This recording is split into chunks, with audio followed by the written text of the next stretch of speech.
Ya, kajian Tazkiyatun Nafs episode keberapa?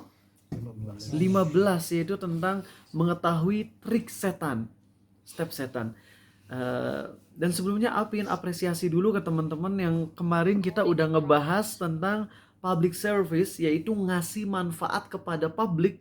Dan ngasih manfaat kepada publik yang paling besar adalah ngasih yang sesuatu yang sifatnya itu ukhrawi, akhirat, dakwah, dan hal-hal yang penunjang dakwah. Itu Masya Allah, pas tadi kemarin malam, Jumat malam kita bahas tentang ini, pas Sabtu paginya beres Zoom kajian fikih, Zoom kita udah habis. Kan kita langganan tahunan ke. Dan kita butuh untuk beli lagi langganan tahunan tuh sekitar 2 juta, kurang lebih 2 juta kurang. Cuman kemarin Randy karena ngeceknya dari harga Singapura, maka itu harganya tuh 2,5 juta gitu. Nah pas kasih tahu di grup itu langsung cuman sekitar 5 menit kekumpul sampai hampir 4 juta uangnya. Dan laporan ke yang transfer terakhir, ini kamu transfernya lebih dari yang dibutuhkan. Terus dia bilang gak apa-apa, lebihnya dipakai untuk ngebus postingan dakwah di TikTok. Alhamdulillah udah tersalurkan ya. Dan ini membuktikan kalau kalian berjuang ngamalin apa yang udah kalian pelajari. Tentu gak semuanya sanggup. Karena kemarin tuh yang transfer cuma 4 orang. Cuma 4 orang, tapi terkumpul 4 juta. Berarti satu orangnya berapa? Ya enggak, beda-beda. Ada yang transfer 20 ribu, ada yang transfer 650 ribu, ada yang transfer 150 ribu, ada yang transfer 2,5 juta. Mana yang paling gede pahalanya? Tergantung niat dan juga persentasi. Buat yang transfer 20 ribu, tapi emang keuangan dia cuman 100 ribu, maka dia udah transfer 20% dari harta dia. Dan buat yang transfer 2,5 juta, tapi duit di rekeningnya 2 bitcoin, 4 miliar, maka dapat pahala tetap ya, tetap pahala. Cuman secara pahala sedekahnya emang gak sebanyak yang sedekah 20 ribu. Karena itulah kenapa Allah begitu maha baiknya menilai hamba itu dari niat dan dari pengorbanan, bukan sekadar dari nominal. Itulah baiknya Allah teman-teman. Maka Allah gak akan menyanyiakan siapapun yang berbuat baik. Bahkan dan siapapun yang berbuat baik walaupun kecil, kita gak boleh remehkan sama sekali. Sebagaimana hadis pekan lalu yang kita sampaikan, ada orang ngilangin duri dari jalan aja dengan niat ikhlas, ya Allah, aku hilangkan duri ini agar gak ada orang yang terganggu dari orang Islam. Gak ada yang naon kacugak, naon kacugak teh bahasa Indonesia ketusuk gitu ya, agar gak ada yang tertusuk duri dari kaum muslimin. Maka Allah hapus dosanya tuh, Allah masukin dia ke surga gara-gara amal sepele tersebut. Maka jangan pernah menyepelekan amal soleh orang lain, oke? Bismillahirrahmanirrahim. Ala Rasulillah. Innal hamdalillahi nahmaduhu wa nasta'inuhu wa nastaghfiruh. Sungguh segala puja dan puji hanya milik Allah. Kita puji Dia, kita mohon pertolongan dan ampunannya. Wa na'udzu billahi min syururi anfusina wa min sayyiati a'malina.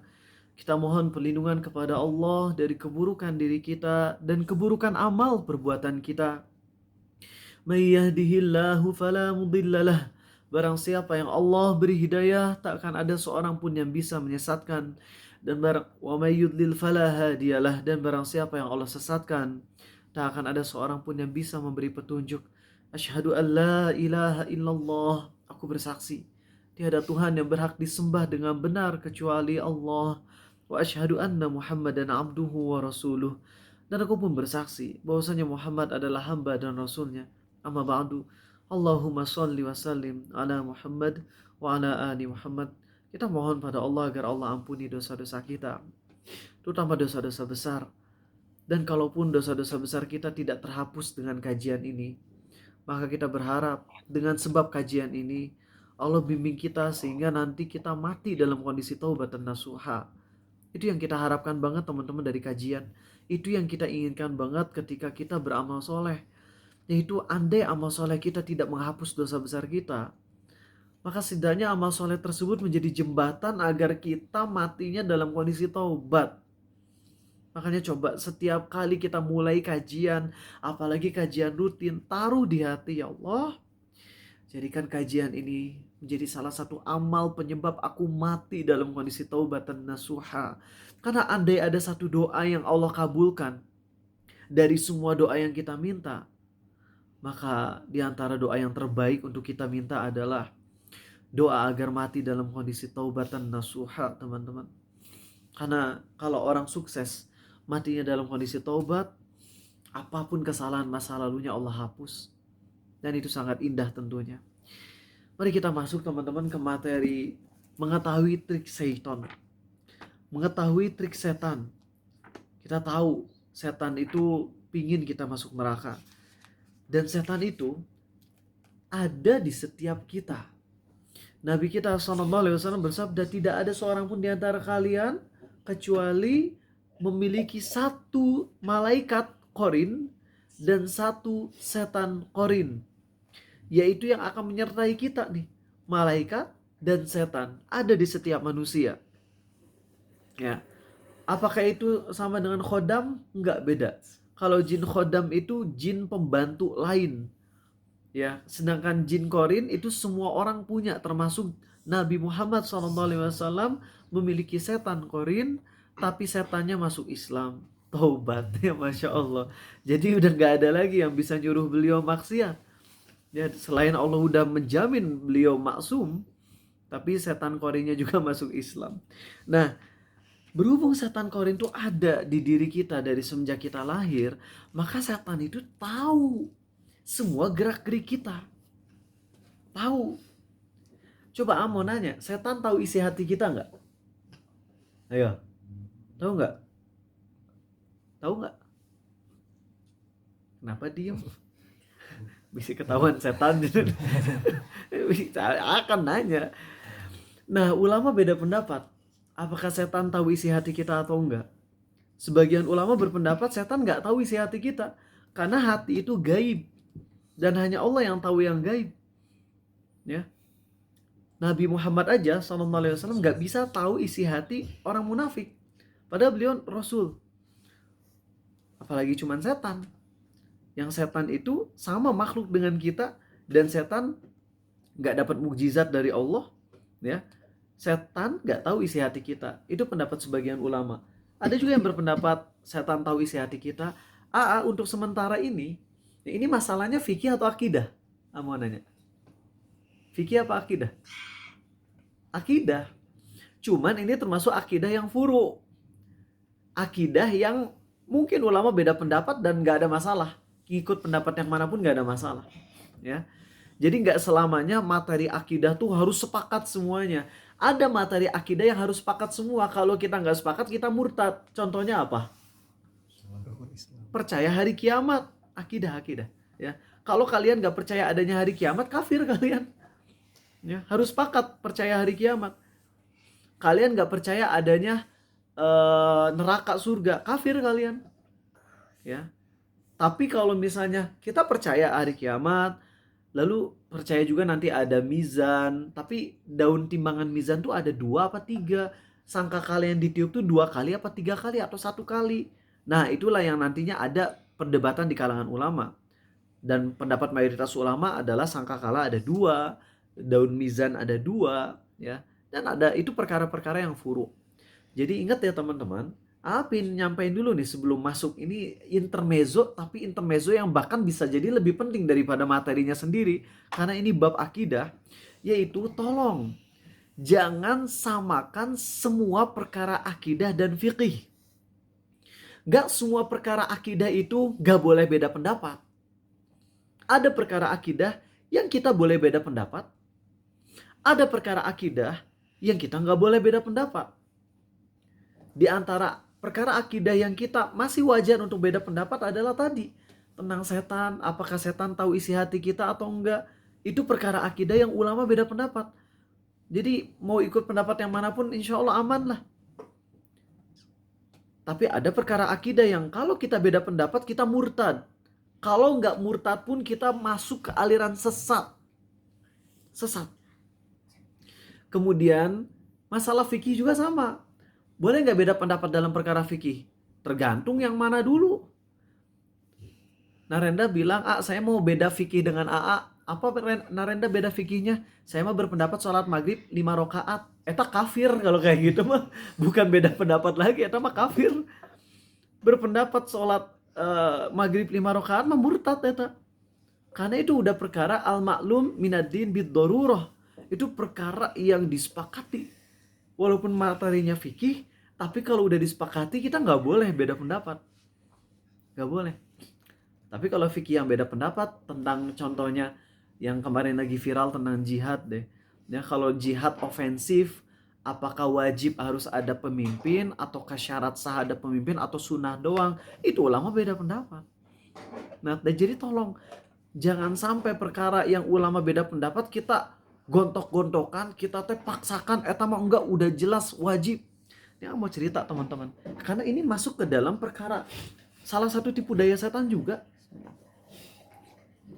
yaitu fanatisme. Jadi ini emang belum nyampein materi secara terstrukturnya, tapi langsung ngasih contoh aja.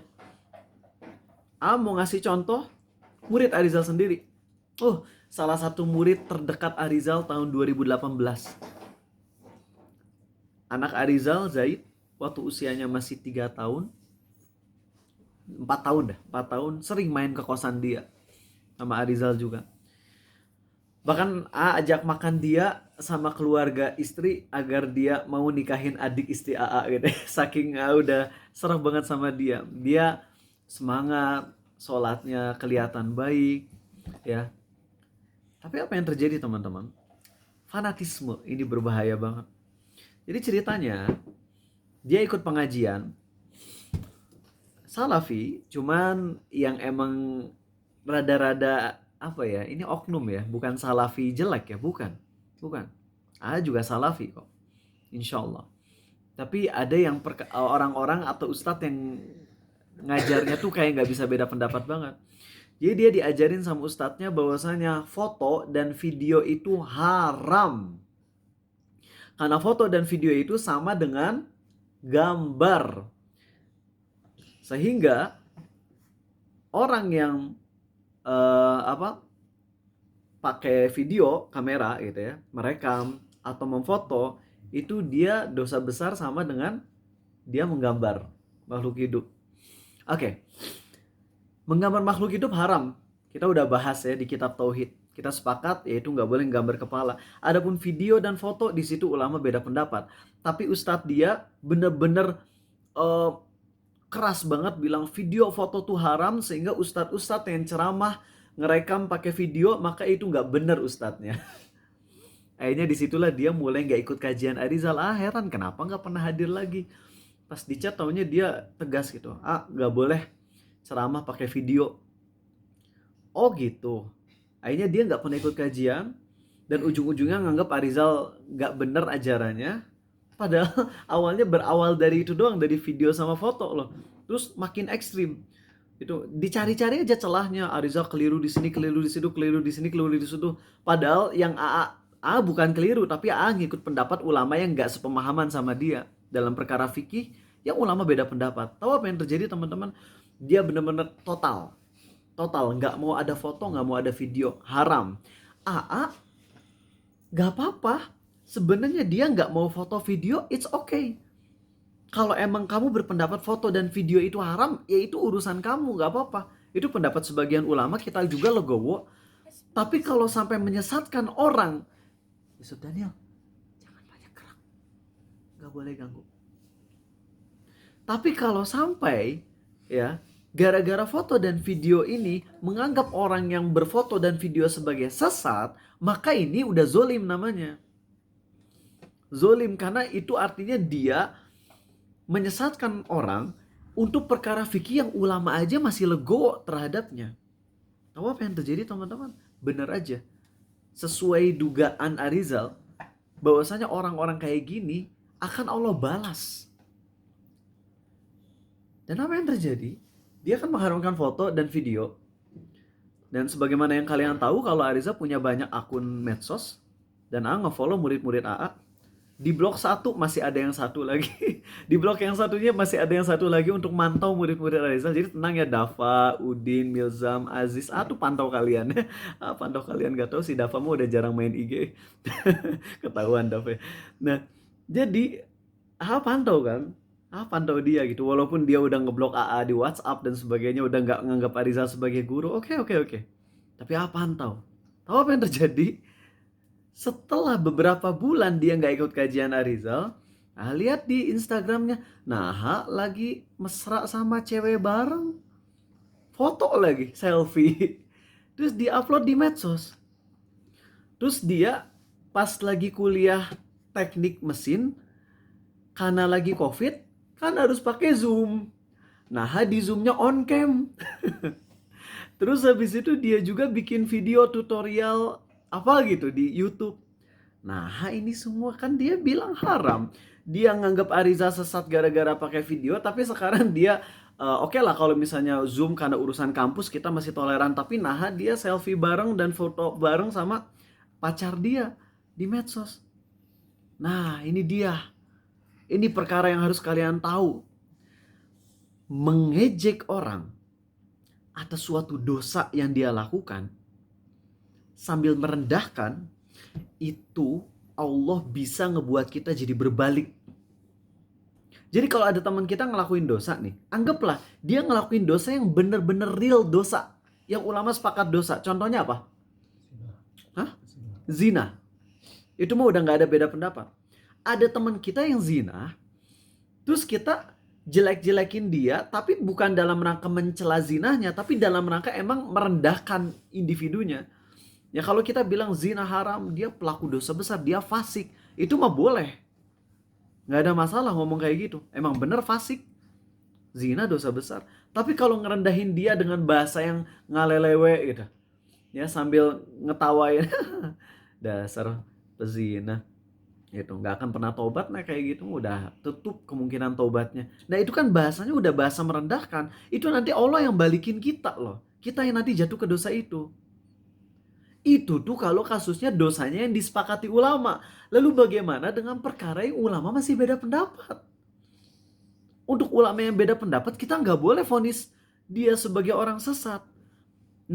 Kesalahan dia adalah, oke lah dia nganggap bahwasanya pakai video dan foto itu haram versi dia. Tapi ketika nganggap orang-orang yang pakai foto dan video, dan kita pun ngikut ijtihad ulama yang membolehkan foto dan video tentunya, tapi kita divonis sesat, kita divonis pendosa besar, ternyata bener kan? Allah balikin. Dia yang jadi kayak gitu sekarang. Hati-hati. Itu salah satu pintu masuk setan. Yusuf Daniel, gak boleh gerak-gerakin ini meja. Ya, bisa ke atas ya? Sok ke atas, siap-siap tidur. Ya, di tangga sok. Kalau di sini gak boleh kena meja.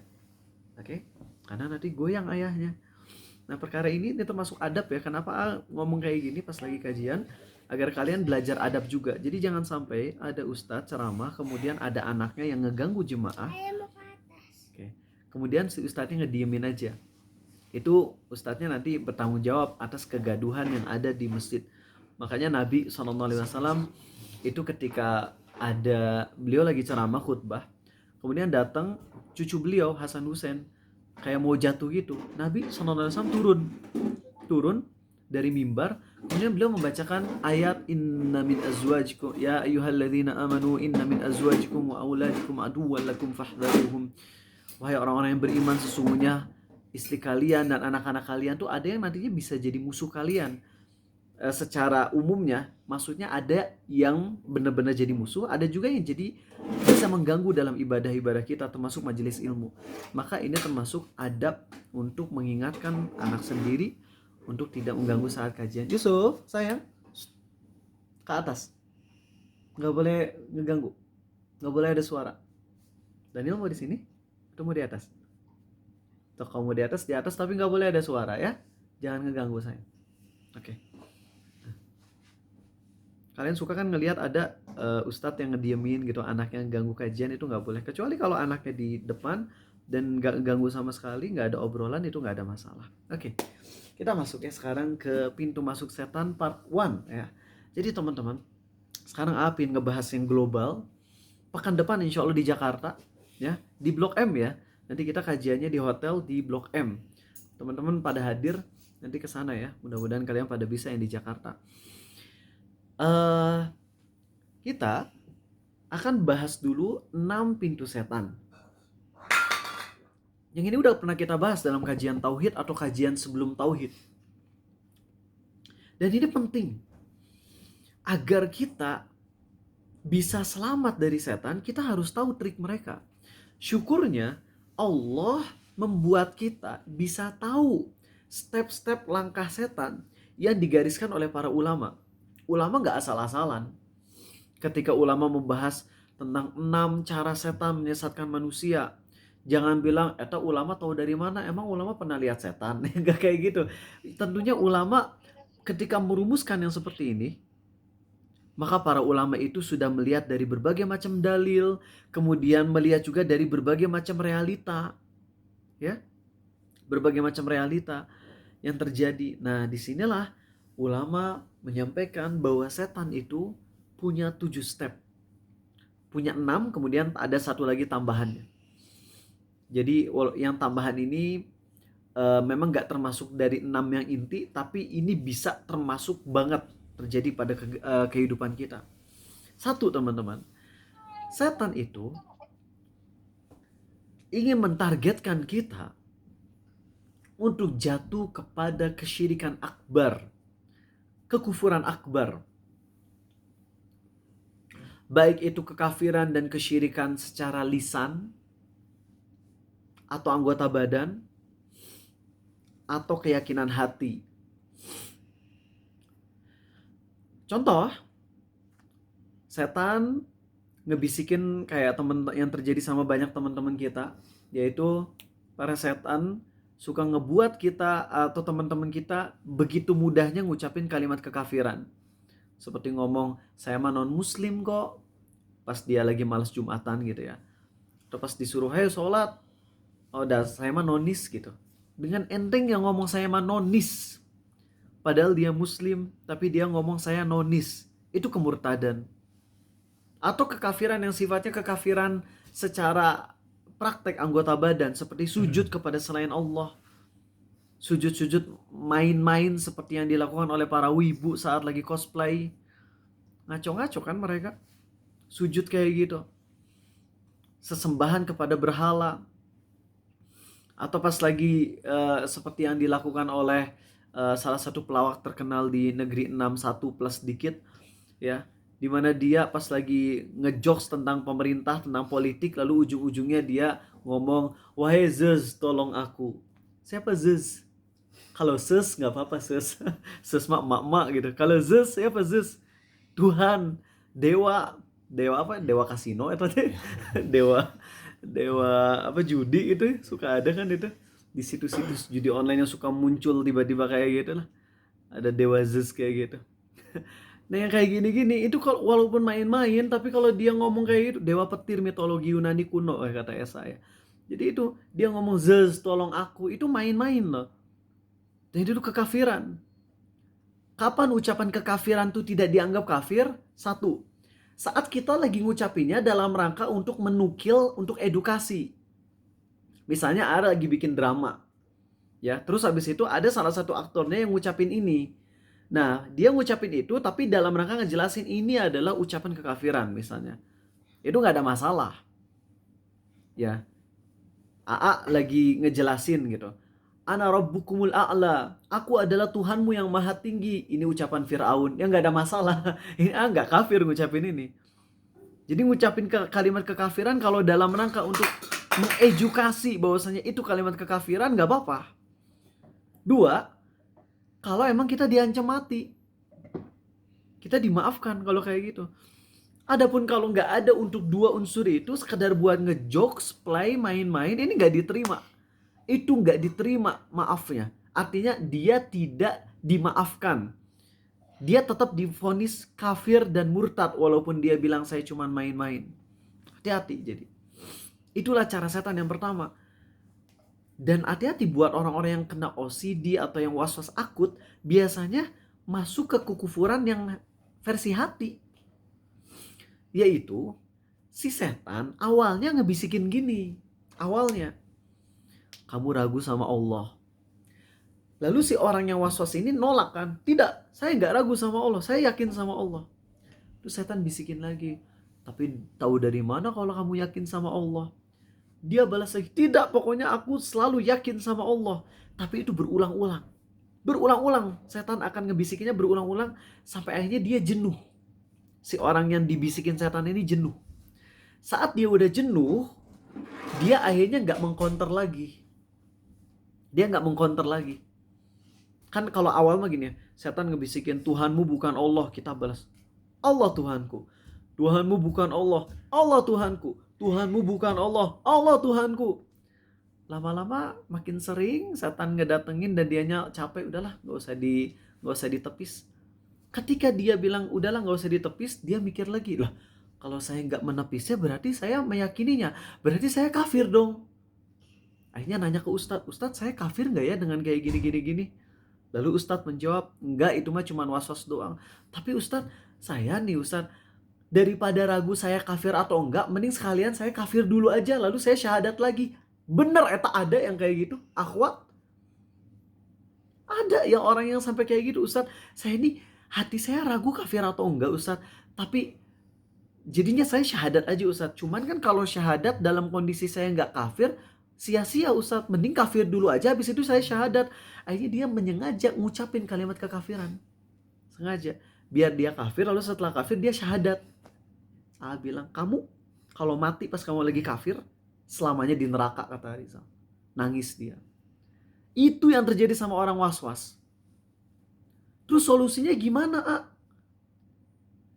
Solusinya gini teman-teman. Kalau setan udah bisikan kekafiran, kita tolak aja. Habis tolak kita bilang a'udzubillahi minasyaitonirrajim. Terus udah biarin aja, lupakan. Kalau dia ngebisikin lagi, kita nggak counter. Bukan karena kita setuju sama bisikan setan, tapi saking kita merendahkan setan sampai nggak perlu di counter lagi. Nggak ada bobotnya. Jadi kita rendahin setan banget. Setan bilang, Tuhanmu bukan Allah.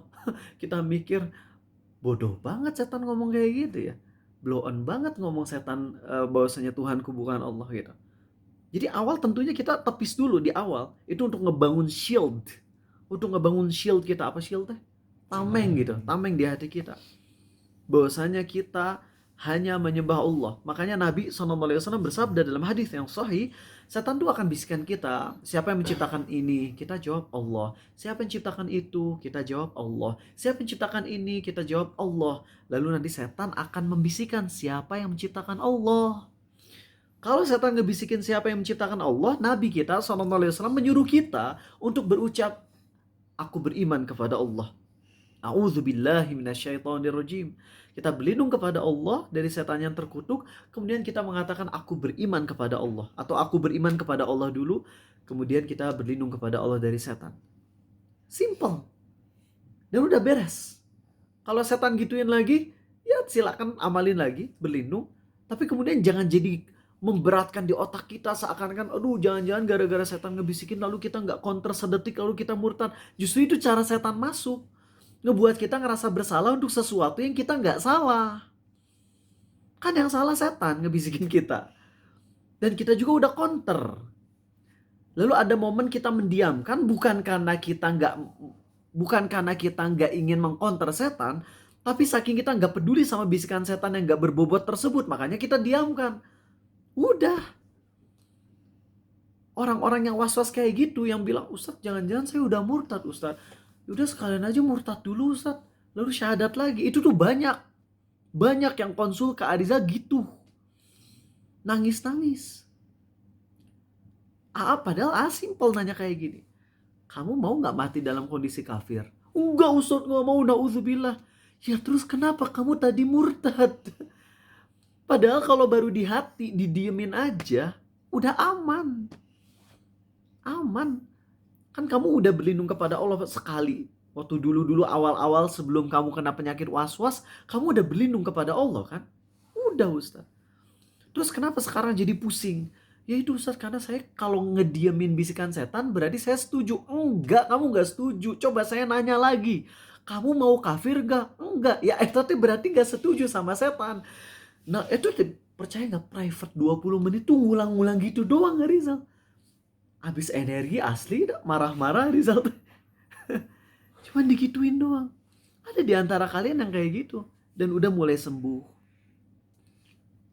Ada di antara kalian yang masih perjuangan. Tapi ya sampaikan aja. Dengan izin Allah dan karunia-Nya. Ariza tuh gak pernah terbesit. Terbesit mungkin pernah. Tapi bahkan untuk menyengaja mengkonter tuh gak perlu lagi gitu. Bukan sombong ya. Bukan sombong sama sekali. Tapi ketika setan ngebisikin, siapa yang nyiptain Allah? Kamu ragu? Jangan-jangan emang kamu yakin Islam agama yang benar? Itu bisikan itu tuh bener-bener gak ada bobotnya di hati Arizal. Makanya gak gubris sama sekali. Sekali lagi, bukan berarti nggak mau ngamalin hadis Nabi ya sallallahu alaihi wasallam. Hadis Nabi sallallahu alaihi wasallam sangat mulia, yaitu saat kita dibisikan kalimat-kalimat kekafiran, maka kita berlindung kepada Allah dari setan yang terkutuk. Itu mulia sekali dan AA pun bersedia untuk mengamalkannya. Sangat bersedia. Dan AA pun udah mengamalkannya beberapa kali. Tapi AA nggak terus-terusan mengamalkan, kenapa? Saking di hati Ariza nggak ada bobotnya bisikan tersebut. Jadi nggak butuh sama sekali. Ketika Ariza ngelihat hadis di mana Nabi SAW bersabda bahwasanya kalian itu di perut ibu berupa sperma selama berapa hari? 40 hari. Lalu 40 hari berupa gumpalan darah, lalu 40 hari berupa gumpalan daging. Jadi setelah 4 bulan lebih itu Allah timpakan roh, baru jadi manusia yang hidup. Dan Nabi SAW ucapkan hadis tersebut 1400 tahun yang lalu sebelum ada teknologi. Dan sekarang baru teruji kevalidannya setelah ada teknologi modern bisa ngecek perut ibu dengan USG.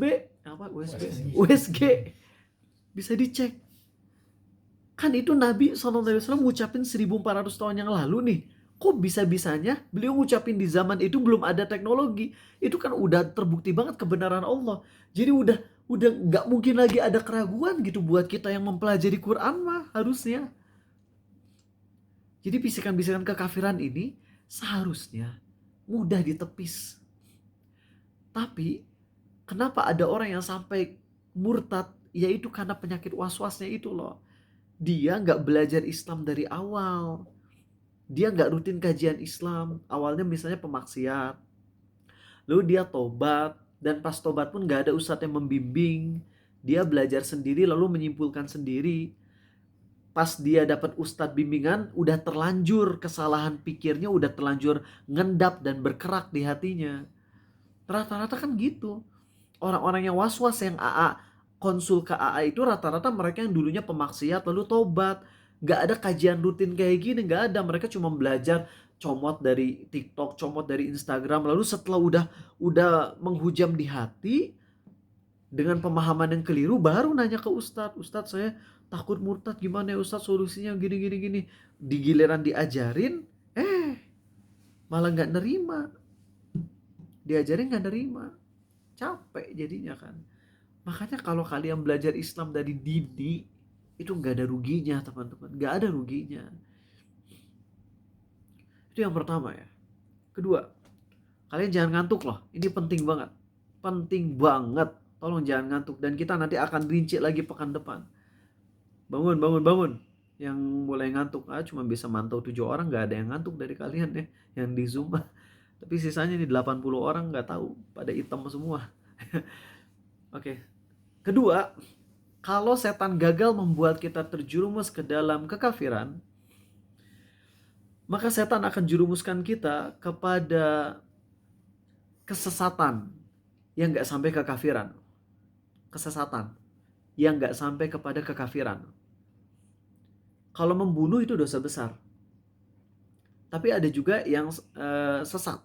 Sesat itu contohnya orang-orang yang ngamalin ritual ibadah yang melenceng. Tapi dia ngerasa kalau itu baik-baik aja. Orang zina itu dosa besar. Tapi kalau ada orang yang zina dan dia menganggap zinahnya adalah pendekat dia kepada Allah, itu adalah ritual pendekatan dia kepada Allah, sesat jadinya. Sebagaimana yang dilakukan oleh orang Syiah. Mereka sengaja ngasih istri-istri mereka kepada ulama-ulama Syiah karena menganggap ulama Syiah ini adalah pilihan Allah, sehingga kalau ulama Syiah ini bersetubuh dengan istri mereka dengan kawin kontrak, maka istri mereka nanti dijamin surga juga. Suaminya yang meridoinya juga dijamin surga. Gila itu. Zina itu dosa besar. Tapi menganggap zina sebagai suatu yang berpahala itu sesat. Sesat bahkan sampai ke derajat kekafiran. Ya. Itu dilakukan oleh banyak aliran sesat seperti aliran Mu'tazilah, aliran Syiah, Khawarij dan sebagainya, Murji'ah tuh. Ada aja kan orang-orang Murji'ah yang menganggap jadi kalau untuk yang kesesatan ini, untuk yang level 2, kesesatan ini bisa sampai ke derajat kafir juga. Jadi untuk yang level 2 ini hati-hati ya. Sekali lagi, setan step pertamanya ingin menyesatkan, ingin ngebuat kita jatuh ke dosa syirik akbar atau kekafiran akbar. Lalu yang kedua, setan akan menjerumuskan kita ke dosa-dosa kesesatan. Dan kesesatan ini ada yang sampai levelnya level kafir juga. Ya, jadi ini belum aman sama sekali yang level 2 ini. Cuman rinciannya nggak akan aku bahas sekarang. Yang jelas hati-hati sama aliran sesat. Sama pemikiran-pemikiran sesat. Seperti pemikiran-pemikiran yang menghalalkan darah kaum muslimin. Ya, itu udah sesat. Sesat. Sebagaimana pemikiran Khawarij yang bilang bahwasanya orang-orang Islam tuh boleh dibunuh, ya. Kalau setan gagal menjerumuskan kita ke dosa kesesatan, maka setan akan turun level untuk menjerumuskan kita ke dosa besar. Dosa besar. Kalau setan gagal menjerumuskan kita ke dosa besar, setan akan jerumuskan kita ke dosa kecil. Kalau setan gagal menjerumuskan kita ke dosa kecil, setan akan menjerumuskan kita ke melakukan terlalu banyak hal-hal yang mubah. Contoh mubah apa? Main game yang 100% halal. Contohnya downhill tuh, yang main sepeda gitu ya. Main sepeda itu halal tuh. Gak ada musik, gak ada wajah. Halal, tapi mainnya sehari 10 jam. Tanpa melupakan sholat tentunya.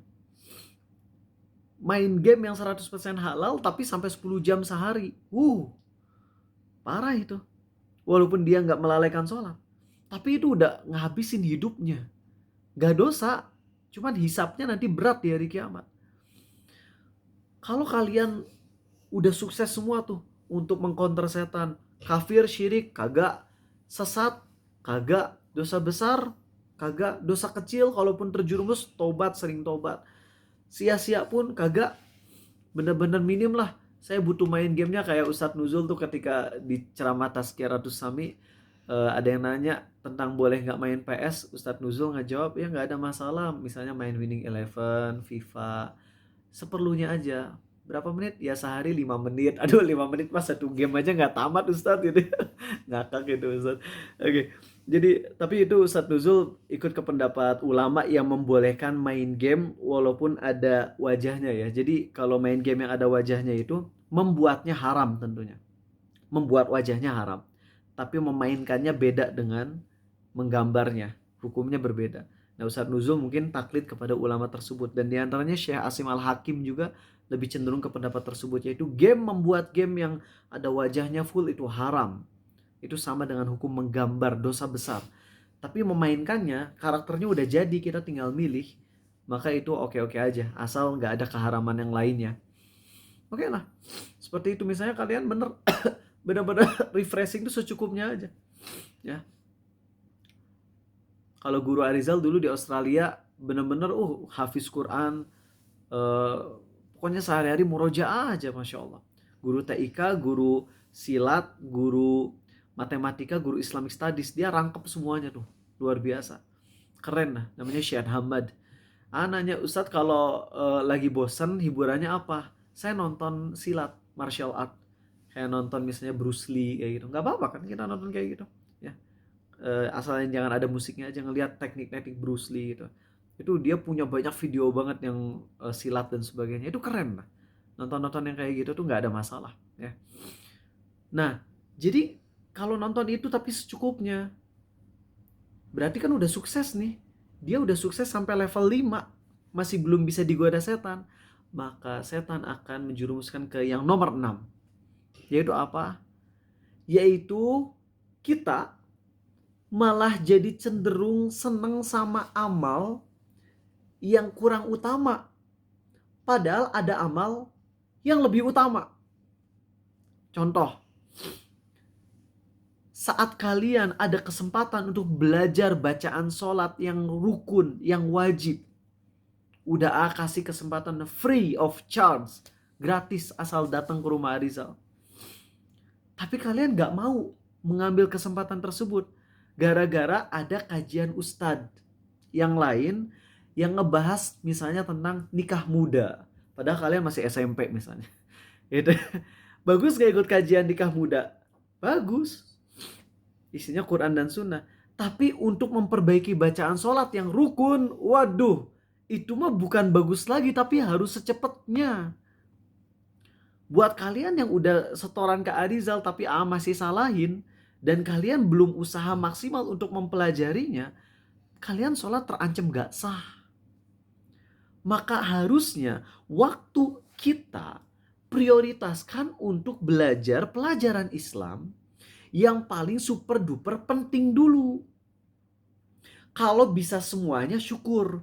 Kajian Arizal bisa, kajian memperbaiki bacaan sholat bisa, kajian lain bisa, syukur. Tapi kalau waktu kalian terbatas, ya pilih yang prioritas dulu dong.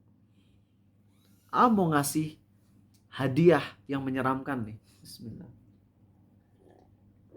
Siap, jangan tidur nih. Ini hadiahnya menyeramkan. Zek, masih ingat bacaan amin yang bikin sholat batal, Zek? Ada Zek nih? Ada ya, Zek? Ada Zek? Oke, Zek ya. Bisa kasih satu bacaan amin yang batal, Zek? Pakai on mic aja, on mic. Oke. Yang batal, saya terakhir juga yang batal tuh kalau alifnya dipendekin, abis itu ngehilangin ya-nya jadi amin. Nah, itu batal. Ya, oke. Aku pernah ngeliat ada ustadz hafiz, tapi kalau lagi sholat gitu, ghairil maghdubi alaihim waladdallin. So, semuanya amin, ayo. Amin. Ini ada ustadz yang bacanya gini, amin, amin. Itu ulama sepakat sholatnya batal. Loh. Kan bacaan amin sunnah. Kok bisa membatalkan sih? Nah, kalian harus tahu bahwa walaupun bacaan itu bacaan sunnah, tapi kalau kita membaca dengan cara yang salah, dengan sengaja, maka itu masuknya sama dengan ngomong di luar bacaan sholat. Boleh gak lagi sholat bilang, "Hei Genta, apa kabar?" Boleh gak lagi sholat? Atau gini, lagi sholat bilang, "Bro," boleh kayak gitu, bro. Batal walaupun cuma satu kata, bro. Batal. Kalau sengaja tuh batal. Maka jangan sampai gara-gara bacaannya sunnah ini, akhirnya kita menyengaja salah dan gak ada usaha untuk memperbaikinya. Artinya, buat kalian yang udah ACC di bacaan-bacaan yang rukun, kalian jangan dulu ngerasa lega. Kalian udah di ACC di bacaan rukun, tapi belum di ACC di bacaan-bacaan yang sunnah, get ready. Harus lebih maksimal lagi. Bacaan Subhana Rabbiyal Azim harus diperbaiki. Jadi tolong ya, jangan sampai kita ini malah menyepelekan bacaan sholat yang sunnah. Dengan anggapan sunnah ini, jadi harusnya baca Subhana Rabbiyal Azim pakai wo, kita bacanya pakai j. Subhanallah ajim, subhanallah ajim, subhanallah ajim. Kita ingetin, hei, salah bacaannya, kan sunnah. Kalau sunnah salah juga gak batal. Nah, itu dia, hati-hati. Bagi kalian yang bacaan sunnahnya mungkin masih banyak yang salah, tapi udah nyadar nih, udah tahu nih dari ilmu dari yang Arizal sampaikan, aku gak boleh sepelekan bacaan sunnah. Lalu kalian mulai mempelajari, buka lagi bacaan sholat. Jangan-jangan salah nih bacaan yang sunnahnya. Lalu kalian berusaha memperbaiki nih, malam hari ini juga. sebaik mungkin. Insya Allah kalian dimaafkan. Tapi buat kalian yang masih menyepelekan bacaan sholat, no, kalian gak dimaafin. Walaupun itu yang sunnah, hati-hati. Makanya kenapa ingetin terus gitu. Soalnya ya terutama yang kajian sama Arizal, kalian tuh bukan orang yang gak punya waktu. Tapi kalian gak memprioritaskan gitu. Suruh ke rumah Arizal, gak punya uang, ongkosin. Punya murid dari Pangandaran, ongkosin teman-teman. Ongkosin dari Pangandaran gitu. Dan dia susah. Dan akhirnya dia bisa bacaannya walaupun itu struggle berapa tahun dia belajarnya sampai akhirnya bisa. Tinggal suruh datang ke sini, lobby hati Arizal. Jangan bikin ngambek dulu baru ngelobi. Karena kalau udah ngambek baru ngelobi, susah Arizal untuk di lobinya. Kecuali kalau kamu mau ngusahain lebih. Artinya nggak free gitu. Tapi coba tanya ke orang murid-murid yang udah gratiskan gitu. Narenda gratis kan dulunya. Setoran sampai bagus banget bacaannya. Bahkan Narenda bacaannya lebih bagus dari Al-Fatihahnya. Menang di Narenda dari bacaan yang lain. Kalau Al-Fatihah sekedar sah aja. Gitu. Tapi Narenda lebih bagus Al-Fatihahnya. Gratis. Karena udah bisa nyuri hati gitu. Nah, tinggal itu aja. Tapi lucu gitu. Ada yang bisa ikut kajian ya. Kayak ketemu aja ya. Maaf kalau tersindir ya. Ketemu sama Fulan di kajian Dr. Zakir Naik. 8 jam total. Bisa dengerin. Tapi kenapa untuk ngelobi datang ke rumah nggak bisa gitu. Gratis. Bahkan kalau nggak punya duit pun ongkosin, apa susahnya. Nah seperti itulah ini yang poin nomor 6 ternyata teman-teman. Sekali lagi poin nomor 6 adalah kita sama setan dibuat untuk jadi melakukan amal soleh. Tapi melupakan amal soleh yang lebih penting. Walaupun ini ada di poin nomor 6, tapi konsekuensinya tetap fatal loh. Kayak tadi aja. Kalian lebih senang ikut kajian walaupun berpahala, tapi lupa sama kajian yang membahas hal yang urgen banget. Kalian gak ikuti itu. Dua-duanya dapat pahala. Tapi gara-gara meninggalkan kajian yang sifatnya urgen, sampai membuat sholat terancam gak diterima oleh Allah. Kan itu berabe juga. Bukan bermaksud nakut-nakutin kalian. Tapi ngasih kalian awareness. Mulai sekarang hati-hati. Kalau ada kesempatan beramal soleh yang super penting, terobos itu. Lakukan itu. Tinggalkan amal soleh lain yang sifatnya itu lebih rendah. Ada kesempatan sholat berjamaah di masjid awal waktu tanpa ketinggalan takbiratul ihram. Lakukan itu. Walaupun sampai sholat qobliyah subuhnya kita skip. Ada orang yang sengaja sholat qobliyah subuh dulu. Saking besarnya pahala qobliyah subuh. Pas sampai ke masjid malah telat sholat subuhnya. Padahal ngeskip sholat qobliyah subuh demi bisa sholat berjamaah subuh di masjid saf pertama tanpa ketinggalan takbiratul ihram, itu pahalanya jauh lebih besar daripada qobliyah subuh teman-teman. Itu lebih besar. Sama ini juga. Tahu gak sih ada murid Arizal di sini walaupun bukan anak grup, dia termasuk orang miskin. Dia punya utang. Tapi dia berjuang gitu ngumpulin duit untuk ngelobi Saya emang miskin, kurang lebih gini lah. Tapi saya ngumpulin uang ingin bayar agar bisa ngebantu saya memperbaiki bacaan sholat.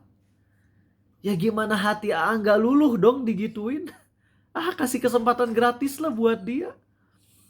Dia miskin, dia rela untuk ngumpulin duit untuk bayar untuk ngecek bacaan sholat.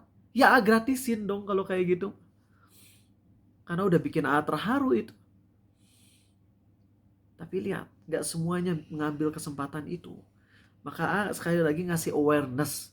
Untuk yang udah bacaan rukunnya udah bagus, alhamdulillah.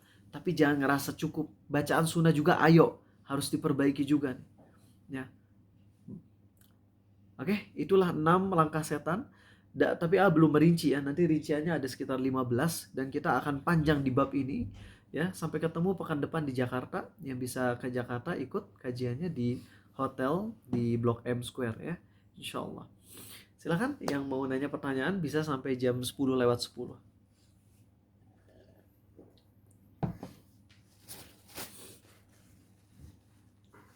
Yang ketujuh, makasih Obi. Kalau setan gagal membuat kita jatuh ke lubang pertama, lubang kedua, lubang ketiga, 4, 5, 6, maka setan akan membuat lubang ketujuh. Tapi lubang ketujuh ini kita nggak bisa ngapa-ngapain. Kenapa? Tahu nggak? Karena setan akan bikin orang-orang sekitar kita ngeganggu kita dalam beramal soleh. Itu begitu udah di luar kemampuan kita. Kalau 1, 2, 3, 4, 5, 6 itu kan tentang diri kita. Tapi kalau yang ketujuh, itu orang lain ke kita. Dan kita nggak bisa ngapa-ngapain kecuali sabar. Kalau kita punya power, kita bisa sih melawan gitu. Kita bisa ngelawan. Ya, ada orang yang misalnya ngeganggu sholat kita hantem aja abis-abisan dia. Kalau kita misalnya kita khalifah gitu, khalifah dimain-mainin sholatnya sama masyarakat, udah geprek itu kepalanya. Ya, cuman kalau kita orang biasa kan nggak mungkin gitu. Ya, jadi nah kalau untuk poin nomor 7, nggak ada jalan lain kecuali sabar, sabar, sabar. Kalau itu cuman gangguan verbal, tapi kalau gangguannya fisik, itu nanti ada step-stepnya. Ada kalanya dimana kita harus keluarin power kita, ya, keluarin. Kalian yang dibully, dulu juga dibully abis-abisan, tapi dulu lemah banget, sangat lemah. Dan nggak tahu harus ngapain gitu waktu di Australia. Jadi sabar, tapi cuma bisa ngedoain kehancuran buat mereka yang ngebully minta kehancuran sehancur-hancurnya. Dan alhamdulillah pas pulang ke Indonesia ada salah satu yang kena. Ada salah satu yang kena namanya Fauzi. Bukan kakak bukan. Fauzi dari Vietnam. Dia muslim, tapi pas sholat dia selalu ganggu, mukulin, nonjok Ariza pas lagi sholat. Nggak bisa maafin karena dia bukan cuma menzolimi tapi dia juga zolim ke Allah. Ya, ada hak Allah di situ. Makanya ngedoain sebagaimana doa Nabi SAW saat beliau sholatnya diganggu oleh Abu Jahal. Ada juga yang lain yang nggak bisa balas. Tapi kalau kalian sekarang ada di posisi dibully abis-abisan secara fisik, keluarin aja kekuatan kalian, ya, keluarin aja. Walaupun itu dengan cara kalian ditonjok dan sebagainya, akhirnya kalian gigit arterinya sampai putus, kayak kalian tonjok, kalian tendang kemaluannya, kayak lakukan hal yang bisa nyelamatin nyawa kalian. Karena para pembuli itu sekarang udah sampai ke derajat pembunuhan. Kalau udah ada potensi melakukan pembunuhan, maka kalian jadilah seperti zombie aja, ya, gigit arterinya sampai habis, ya. Tapi jangan dimakan, haram, ya, kanibal itu namanya. Oke. Ya, seperti itu. Bagaimana kalau pakai hal mistis, Ustadz? Maksudnya apa ini tiba-tiba pakai hal mistis? Ntar, nggak ngerti ini maksudnya apa. Kita disantet sama orang lain kali. Terus, kalau kita disantet sama orang lain, kita harus kayak gimana? Itu kita bisa baca doa-doa ruqyah dan juga kita baca surat Al-Baqarah full, ya. Itu insya Allah bisa tertepis. Udah sampaikan kan dulu ada salah satu penyihir yang sangat level tinggi tuh. Ada cowok penyihir level tinggi, dia bisa mecahin kepala orang dari jarak jauh. Itu sihirnya udah level tinggi banget loh. Ini disampaikan oleh Ustadz Asman Nur Rizal, ya. Beliau menyampaikan ada seorang laki-laki, dia penyihir level tinggi, udah bisa ngancurin kepala dari jarak jauh. Suatu saat dia di-hire untuk ngebunuh satu keluarga, yang keluarga ini baik banget di kampungnya, tapi saking baiknya jadi masyarakat kan seneng sama dia, ya. Dan akhirnya tetangga dia ada yang dengki gitu, kayak jadi kurang popularitasnya gara-gara ada orang ini. Akhirnya tetangga sebelahnya jadi kurang popularitasnya, di-hire untuk ngebunuh. Akhirnya si penyihir ini datang, kemudian mau ngeluarin sihirnya tapi mental. Akhirnya ketika pakai sihir level tinggi, dia entah udah pakai cakra QB atau apa gitu ya, yang jelas sudah ngeluarin jurus paling banternya, dia malah mental semakin jauh. Pas mental jauh banget, keluar akhwat bercadar gitu. Ngelihat ada laki-laki yang tersungkur kayak gitu, akhirnya akhwat bercadar ini manggil, ayah, itu ada orang yang kecelakaan. Akhirnya si penyihir yang mau ngebunuh itu diajak masuk, dikasih teh, dijamu itu ya. Masya Allah, dijamu dengan baik. Diajak ngobrol, Bapak kenapa? Ya penyihirnya nggak ngapa-ngapain, nggak ngomong apa-apa dong. Kaget aja, belum pernah sihirku gagal gitu. Dia nggak pernah gagal, tapi cuman ini doang yang gagal. Bahkan pakai jurus tertinggi pun gagal dia. Akhirnya setelah dia udah tenang, dia pulang. Habis itu beberapa bulan kemudian datang nanya, saya sebenarnya kemarin datang untuk ngebunuh kalian. Jreng, siga sinetron gitu. Asli, ini asli bukan sinetron. Saya datang untuk bunuh kalian, tapi saya heran ketika saya ngeluarin jurus saya kok saya bisa mental. Akhirnya si akhwat yang bercadar itu bilang, aku membaca zikir pagi dan petang gitu. Disampaikan gini gini gini gini gini, dan akhirnya si penyihir itu tersentuh hatinya dan taubat. Akhirnya nikahi si wanita bercadarnya, Masya Allah. Dan sekarang si penyihir itu jadi peruqyah handal. Ya, peruqyah gitu. Luar biasa kalau dunia sihir itu teman-teman, hati-hati banget ya. Menyeramkan ya. Jikalau kita misal menginjak sesuatu seperti air atau cairan di depan rumah, kita tidak tahu air tersebut apa dan dari mana sumbernya. Saya masuk ke rumahnya, menginjak lantainya, saya tidak menanyakan ke Fulan ini cairan apa dan tidak memberitahu Fulan karena takut was-was. Saya khawatir karena Fulan ini orang soleh. Jika saya sholat di tempat yang saya injak ini, bagaimana hukumnya? Udah tahu dari awal nggak tahu itu air najis atau enggak, kok masih pakai nanya juga selanjutnya? Ya udah, kalau nggak tahu ini najis atau enggak, ya udah suci, beres. Nih, ini persis banget sama Umar bin Al-Khattab loh. Jadi suatu saat Umar bin Khattab pernah jalan sama sahabatnya. Terus sahabatnya tuh kecepretan kayak air solokan gitu. Jadi ada orang kayak nyebor air solokan gitu. Hush, kena temannya Umar. Hush. Langsung temannya Umar marah. Hei pemilik air, itu airnya najis atau enggak? Umar bilang apa? Udah gak usah didengerin, udah pergi aja, gak usah didengerin, gak usah. Jempek bahasa kita. Diam aja. Gak usah ngasih tahu. Terus temannya Umar rada-rada marah gitu. Umar, kenapa? Aku kan nanya itu najis atau enggak, kok kamu malah melarang? Apa kata Umar? Aku juga dulu pernah jalan sama Nabi Muhammad SAW. Lalu ada yang nyebor aku pakai air kayak comberan gitu. Lalu aku tanya kepada pemilik airnya, hei pemilik air, itu najis atau suci? Dan Nabi SAW menyuruh pemilik air tersebut untuk gak usah ngejawab. Masya Allah, bisa ya Allah takdirin dua kejadian persis gini gitu. Dan jadi sampai ke kita hadisnya. Artinya kalau ada satu cairan yang kita nggak tahu najis atau enggak, udahlah nggak usah dianggap najis. Ya udah, kalau udah dianggap nggak najis ya nggak najis. Lah ini lucu. Pertama saya nggak tahu ini najis atau enggak. Kemudian dilanjutin, tapi saya udah menginjak ini. Lalu kemudian kaki saya pun keluar keringat. Lalu saya kakinya ngelipat ke sofanya, berarti sofanya ada najisnya. Lalu tangan saya juga agak berkeringat dan saya megang sofanya, najis. Lalu saya megang remote-nya, artinya remote-nya najis. Lalu si ibu kosan megang.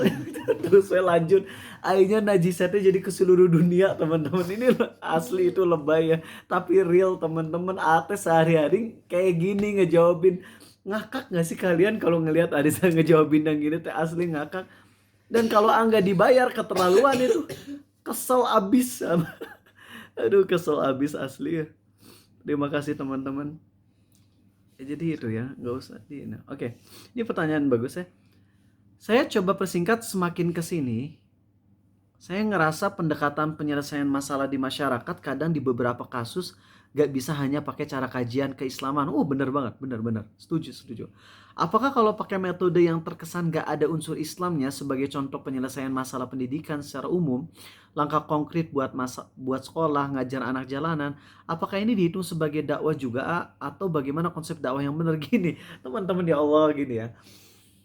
Segala sesuatu itu bisa kita kaitkan dengan Islam, tapi gak harus kita tanda kutip berbau Islami secara langsung. Kayak gini deh, kalian muak gak sih sama yang kemarin viral tuh?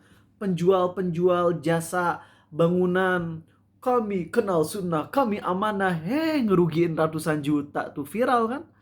Kesel aja ya, berjenggot, celana ngatung, terus bilang kami amanah, kami sesuai sunnah, berbisnis sesuai sunnah Nabi SAW. Taunya ngerugiin berapa miliar tuh orang. Ngeselin tuh orang kayak gitu, ngeselin banget. Sedangkan kita misalnya, kita mau udah profesional aja dalam bidang kita agar orang-orang senang. Ketika orang-orang senang sama kita, ya udah klop sama kita, akhirnya nasihat pun akan lebih tersentuh, lebih nyentuh. Itu akan lebih bagus. Itulah mengapa Syekhul Islam Ibnu Taimiyah menyatakan, kalau kita tinggal di negeri kafir, tidak termasuk kebaikan kita memakai pakaian yang mencolok banget kayak pakaian muslim. Justru yang bagus adalah kita pakai pakaian yang sama dengan pakaian orang-orang kafir, tapi yang tidak ada simbol kekafirannya. Jadi kita ikuti pakaian masyarakat. Karena kalau kita dari awal udah kelihatan pakaiannya islami banget, langsung itu kita akan ditolak. Kecuali perempuan. Kalau perempuan mah mau bagaimanapun harus pakai kerudung, itu nggak ada pilihan, nggak bisa ya. Tapi kalau cowok gitu, cowok misalnya tinggal di negeri kafir, dia pakai baju Pakistan, atau baju Pakistan yang atasannya tuh hampir nutupin lutut gitu. Dengan pakai itu aja orang udah langsung ngejauh. Tapi kalau kita misalnya wajah fresh, pakai dasi, pakai ini apa, jas gitu, orang-orang ngelihat kita keren gitu. Kemudian pas kita interaksi sama mereka, kita profesional. Lalu ketika mereka udah dekat sama kita, udah klop sama kita, pasti akan kelihatan kok keislaman kita. Setidaknya pas kapan? Sholat. Pas sholat 5 waktu, pasti akan ada momen dimana kita perlihatkan keislaman kita. Akan respect mereka. Ternyata orang Islam gini ya, keren banget, profesional. Nah gitu. Nah jadi Nabi pun SAW terkadang beliau dakwah nggak pakai walaupun emang semua perbuatan beliau otomatis jadi hadis ya. Tapi kalau kita ngelihat dari kacamata ini, beliau nggak ngeluarin nasihat secara lisan. Ketika ada orang kafir di sebuah lembah, itu Nabi SAW dakwahnya tuh nggak pakai masuk Islam lah, pakai ayat Quran, enggak. Yang beliau lakukan tuh apa? Yang beliau lakukan adalah beliau kasih kambing satu lembah. Ada orang kafir dikasih kambing satu lembah, jereg aja. Setelah udah dikasih kambing satu lembah, itu orang kafirnya langsung masuk Islam itu, dan ngajak kampungnya untuk masuk Islam juga. Sama kasus-kasus perzinahan, kita ingetin dengan ayat Quran, mental semua. Malah yang ada diolok-olok tuh ayat Quran. Maka kita pakai pendekatan yang gak kelihatan Islami misalnya, tapi efektif banget. Sebagaimana Nabi pun SAW saat mendakwahi pemuda yang mau berzina, gak pakai ayat Quran tuh. Tapi yang beliau lakukan apa? Pakai pendekatan yang luar biasa. Kamu punya ibu gak? Punya. Coba bayangkan kalau ibumu dizinahi, kamu mau gak? Enggak ya Rasulullah. Punya saudara gak? Punya. Gimana kalau saudaramu dizinahi? Gak mau. Dan itu lebih menghujam ternyata daripada dikasih ayat Quran. Kita bukan merendahkan ayat Quran dan hadis, bukan. Sallallahu alaihi wasallam. Dari Nabi ya, sallallahu alaihi wasallam. Tapi ada momen yang tepatnya untuk menyampaikan. Kalau momennya nggak tepat, itu nantinya malah kontraproduktif. Yang ada nanti malah jadi semakin besar mudaratnya. Kayak misalnya kita ngingetin para pemabok untuk nggak mabok, terus kita keluarkan ayat-ayat Quran, akhirnya dia malah main-mainin ayat Qurannya. Tapi kalau kita ngingetin dengan kayak gini, Pak, itu uang buat mabok Pak, sedangkan anak bapak kasihan nggak bisa makan, kasihan. Itu bisa jadi lebih menghujam loh, ya. Jadi nggak ada masalah. Paham tadi Akhi yang nanya? Siapa tadi? Firman yang nanya ya? Anak UPI nih ya, anak UPI matematika. Iya, alhamdulillah.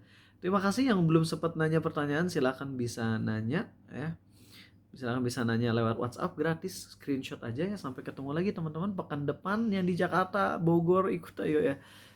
Insya Allah hotelnya muat lah buat 12 orang mah muat buat kajian, tapi nginep mah jangan 12 orang di satu kamar, nanti jadi rempeyek ya. Paling yang bisa nginep mah 4 orang.